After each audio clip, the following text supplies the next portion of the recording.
Now at 6, a school district in southeast Kansas asks voters to approve a bond issue for safety and accessibility concerns.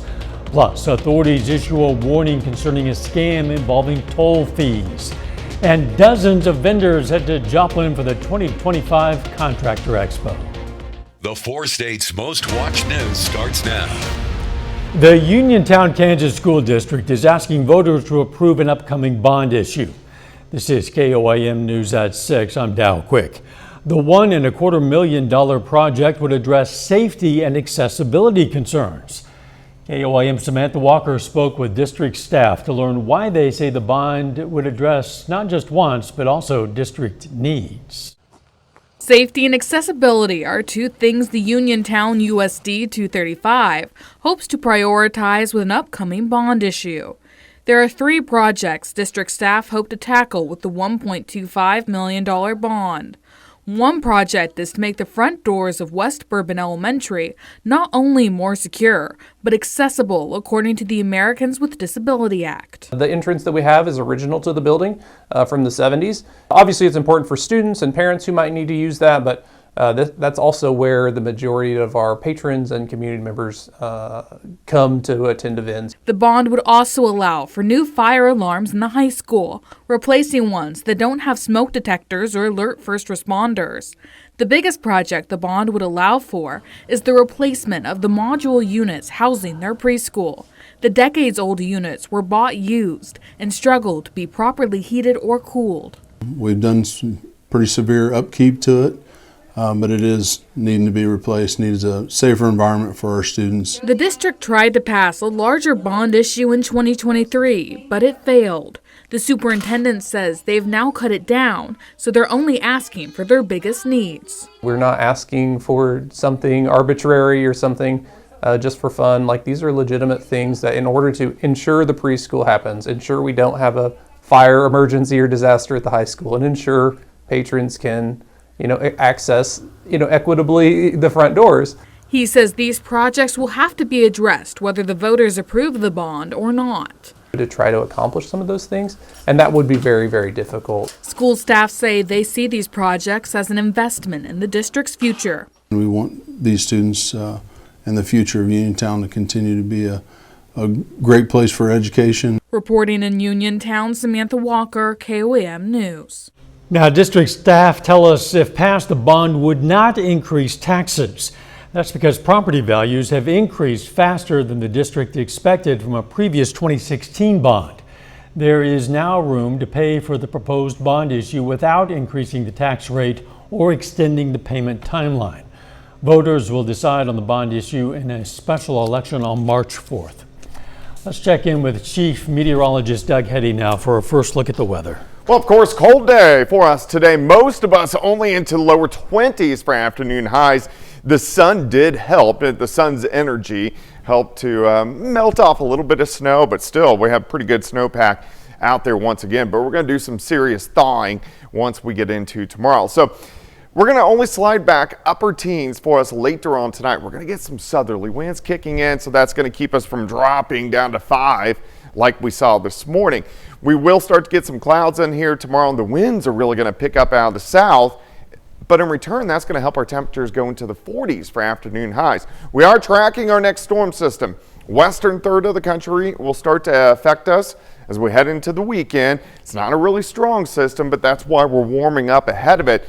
So we'll be in the mid-20s to start, and we should go into lower 40s for highs on Friday. More snow chances as well. We'll talk about that here in a bit. Catching a few, the Pittsburgh Police Department wants you to know about a scam going around. Some people in the Pittsburgh area are receiving text messages indicating they need to pay toll fines. There are also social media posts claiming the Kansas Turnpike is alerting people about unpaid toll fines.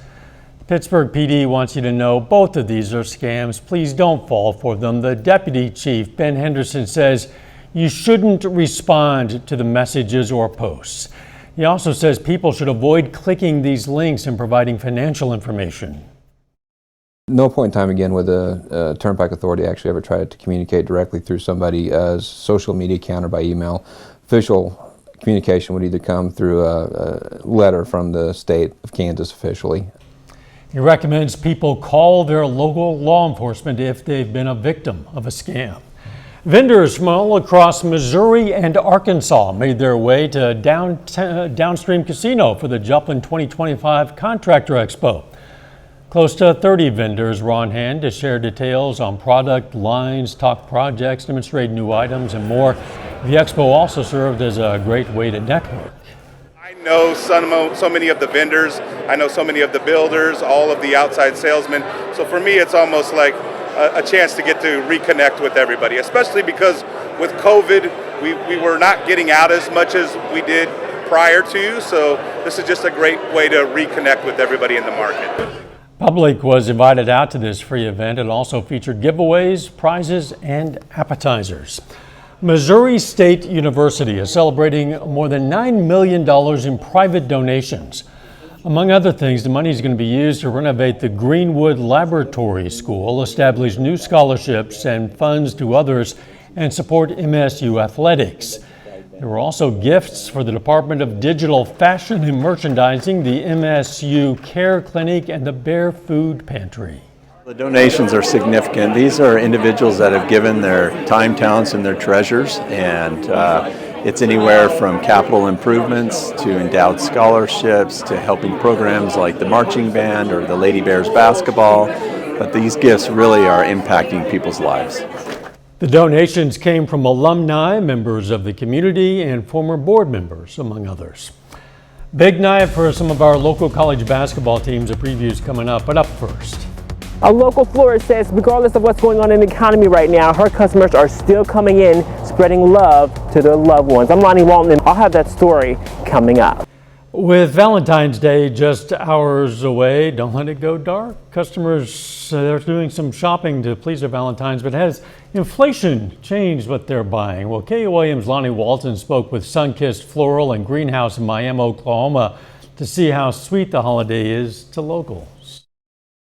I had previously ordered these to have sent to Tanya at school. Brian Waybright came to Sunkissed Floral and Greenhouse seeking flowers for his wife, who is a teacher, but he says school was canceled. I wanted to surprise her with it in front of her peers, but I don't get to do that. And he's not the only one buying flowers for his loved one. Well, we've been married 55 years, and every day's been a good day with her. Store owner Heather Hatley says this is what people have been doing all week long. Inflation doesn't mean anything when it comes to love. It's amazing what people will spend at Valentine's Day. They add chocolates, balloons, they will spend a fortune on their kiddos. Although this shop sells several different flowers, the biggest sell is, you probably guessed it, roses are always so popular. Hatley says with all these flowers come some serious hours. Pretty tired, and my daughter have been coming in at 3 in the morning the last 3 mornings. Hatley is doing this all for people like Brian and Scott, who say their wives mean the world to them. All the support we get from her. She's a great wife and a great mother and a great grandmother. Happy Valentine's Day, Tanya. Love you. Reporting in Miami, I'm Lonnie Walton, KOAM News. You know, we reached out to a whole lot of stories, a lot of stores about this story. A lot of them said they just couldn't talk today because they're simply too busy this time of year. Some athletes from Labette Community College made the trip to Parsons Presbyterian Manor to brighten the day for some of the residents. 20 wrestlers from the school brought roses to warm the hearts of the residents at the senior and care facility this day before Valentine's Day. Just being a part of the community. On the video that I saw, it was a group of gentlemen coming, and we know the wrestlers pretty well, so I contacted my daughter, and she contacted them just to be a part of the community, just to get them involved in it. The Parsons Presbyterian Manor provides facilities for independent living, assisted living, and health services. A little later, winter weather caused havoc for roads, but hey, look at this, a great opportunity for some snow day fun. And we may have some more winter weather in the forecast. We're going to look at that coming up. Well, of course, for us today, bitterly cold across the region, but at least we got the sunshine and we got to melt a little bit of snow out there. Not a lot, but the roads are in much better situation. Nice shot of our Cornell Arts and Entertainment Complex tower cam, of course, looking downtown Joplin. Temps slide back near 20, upper teens for us tonight over the next few hours. After midnight, our temperatures will actually start to rise a little bit into the mid-20s by morning, but it's cold. It's 22 in Lamar, 32 in Anderson. We have 30 in Grove. We have 21 in Parsons. Plus, the winds are going to pick up late tonight into tomorrow. One, that makes it feel colder, but two, it actually warms us up. So a southerly wind gusts 20 upwards to 30 miles per hour at times. But again, that makes us warmer. And then a cold front over the weekend, they turn around out of the northwest. And then, of course, that makes us colder as we go into Sunday. But we look good. Not too much going on here. Here's that next storm system. You can see it the western third of the country. Pretty big, covering a lot of real estate, but not super strong. It kind of gets its act together as it passes by. It will produce severe weather across the southern parts of the plains. But for us, we're only going to get some showers, maybe some light snow showers. Let me take you through time. We're going to start in the lower 20s during the morning. Mostly cloudy skies. We should go near 40 by the noon hour, and I think most of us will top out at about 45 or 46 degrees during the afternoon. As we go into tomorrow night, clouds continue to thicken. Could get a few light showers in here by Saturday morning. Here's 6:30 in the morning.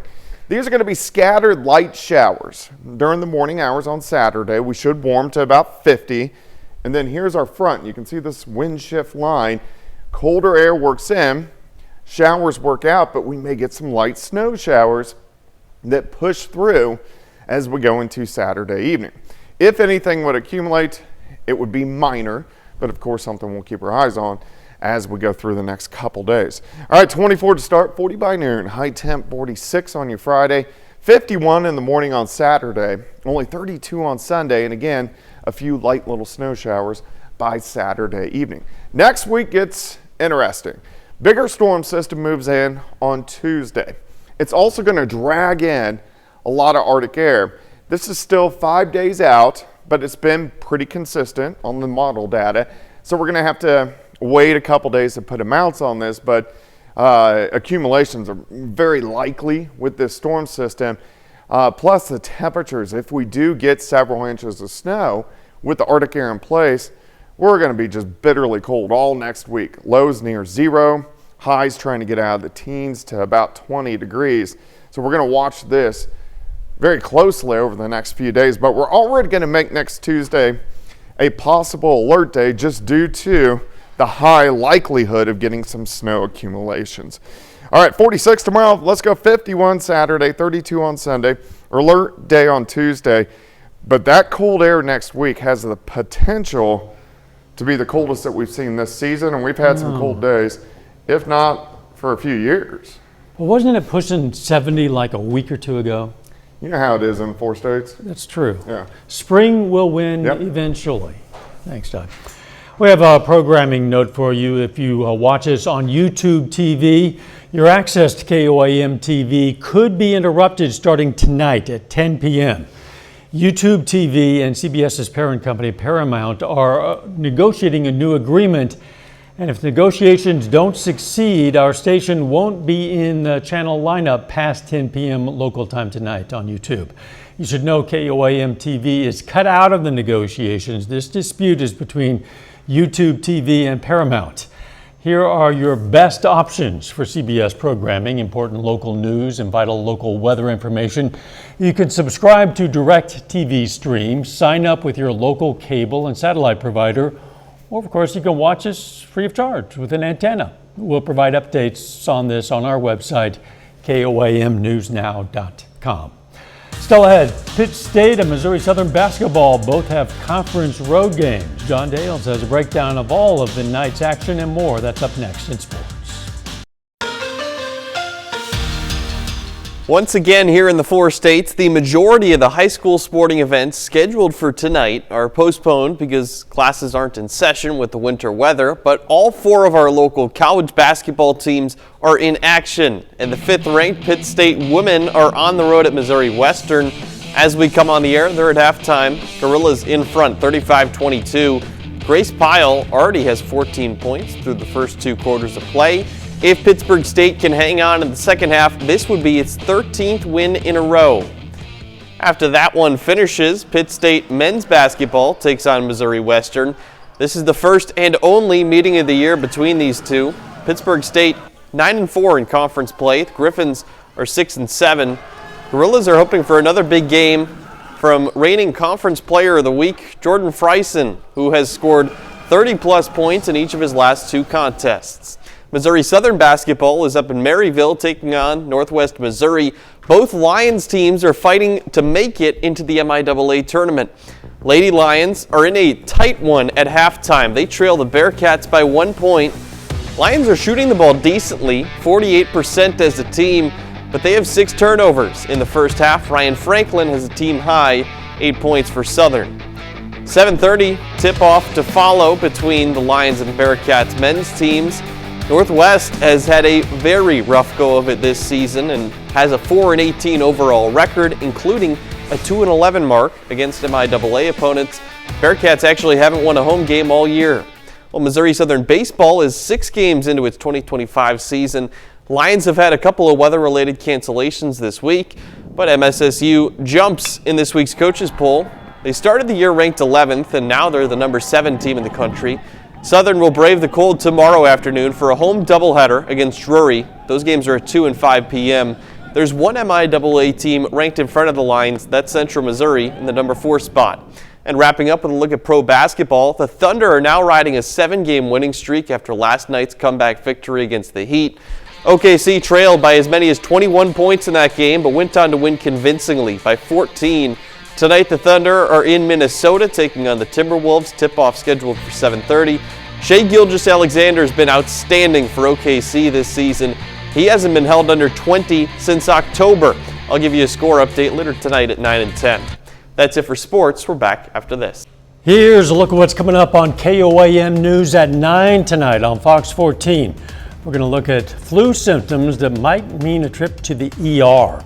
Plus, we have some expert advice on how to keep your eggs from going bad, those very valuable eggs. And today is a celebration of sisterhood. We're going to take a look at the celebration before Valentine's Day with a cheers to Galentine's Day. Those stories, a lot more tonight. KOAM News at 9 on Fox 14. You know, the weather lately's made a mess out of the roads, but it's also not this. It's provided a day of fun, or a couple of days of fun for kids of all ages. Whether it was building a snowman or just taking in some high-speed sledding, some residents in Pittsburgh made the most of this last day or so. For one grandfather, the day meant spending some quality time with someone special. A lot of fun. Got the granddaughter with me. Used to bring the kids here, so it's a lot of fun. Paul, I've sledded that very hill with kids and grandkids myself there at Schlinger Park. Keeping those sleds out might be a good idea for Staters because we have more snow coming in the very near future, it appears. We do. We could get some light snow showers Saturday evening. That doesn't look like a very big deal, but a possible alert day next Tuesday. Not only could it could snow really heavy, and then cold Arctic air works in with it. Final sports note. I'll have an update on those college basketball games later tonight. The Gorillas ladies look like they're well on their way to their 13th win in a row. Wow, it's impressive. Thanks for joining us. We're going to see you right back here at 10. Please do be careful out there, and let's make it a great evening.